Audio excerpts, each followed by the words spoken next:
Hello, everybody. Welcome to the lecture series on fundamentals of managerial economics. This particular video is about microdistribution, and I'm Shrutika, assistant professor at SNSP School.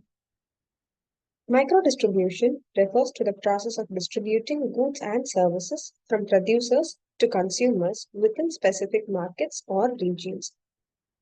So it's the movement and allocation of products at a smaller scale, often within individual markets or companies. Micro in economics refers to individuals, smaller business units, and households. So micro distribution is how goods and services are distributed between these smaller units. Why is it important to study micro distribution? So micro distribution has a strong role to play in microeconomics. It ensures that goods and services reach consumers efficiently. It helps in optimizing resources and reducing costs. It affects the pricing strategies, customer satisfaction, and market competition. There are several micro distribution channels. The three major are as below. Direct distribution, where manufacturers sell directly to the consumers. That is D2C business, as we call it. Like today, we have a lot of online brands that directly deliver their brands to consumers rather than doing it through intermediaries. The second is indirect distribution, which involves intermediaries like wholesalers, retailers, or agents.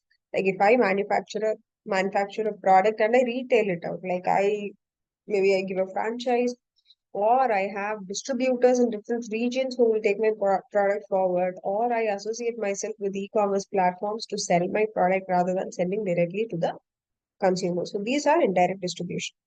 The third is hybrid model, which is a combination of both direct and indirect distribution. So direct distribution has several advantages and disadvantages. The primary advantage being there's a control over branding and customer experience.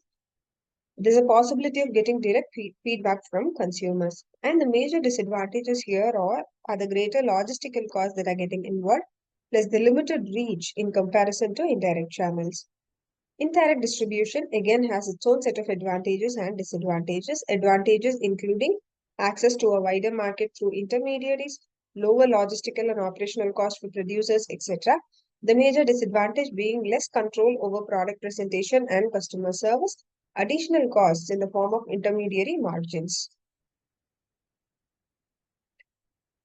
Factors influencing microdistribution are as below. Nature of the product, perishable goods versus durable goods require different distribution strategies. So based on the category of product, based on what nature the product has, the route of distribution also varies.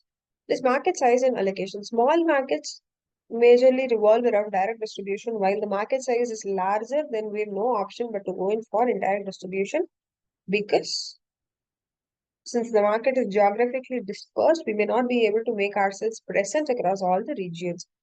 Consumer preferences. Distribution channels must align with how and where consumers prefer to shop. So there has to be a preference of consumer taken into consideration when we plan distribution, like whether our consumer would be willing to directly get a product or they'd not mind if we have intermediaries. Micro distribution in e-commerce. So e-commerce and D2C are like two major players of micro distribution today. Growth of several online platforms has enabled manufacturers to bypass traditional intermediaries. Companies like Amazon and Shopify provide infrastructure for direct contribution. They've created space for companies to directly come in, jump in, and sell their products. So one good example of micro distribution would be that of FMCG industry. Like typically, FMCG industries rely on a complex network of wholesalers and retailers. Like FMCG majorly follows indirect distribution. For example, Coca-Cola uses both direct and indirect channels to distribute. Coca-Cola directly sells its own products, plus it has other channels which sell the products for it too. What are the major challenges that we face in micro distribution? One is logistics and transportation costs because the distribution is small scale. Often there's a higher per unit transportation cost. Inventory management, ensuring the right products are available at the right place and time is again a task with respect to micro distribution. Technology adoption, adapting to new distribution technologies like automation and AI has become the need of the hour, failing to do which may pull the company down. In conclusion, microdistribution plays a crucial role in ensuring the efficient allocation of goods and services within individual markets.